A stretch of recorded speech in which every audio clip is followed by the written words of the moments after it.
करुणापूर्णसुधाब्धे कबलितघनविश्वरूपकिरणावल्या अरुणाचल परमात्मन् अरुणो भव चित्तकञ्जसुविकासाय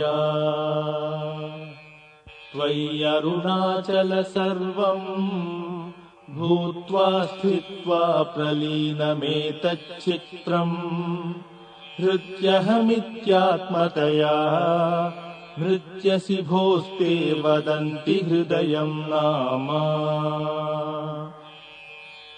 अहमिति कुत आयातीति अन्विष्यान्तः प्रविष्टयात्यमलधिया अवगम्य स्वम् रूपम् शाम्यत्यरुणाचल त्वयि नदीवाब्धौ त्यक्त्वा विषयम् बाह्यम् रुद्धप्राणेन रुद्धमनसान्तस्त्वाम् ध्यायन् पश्यति योगी दीधितिमरुणाचल त्वयि महीयन्ते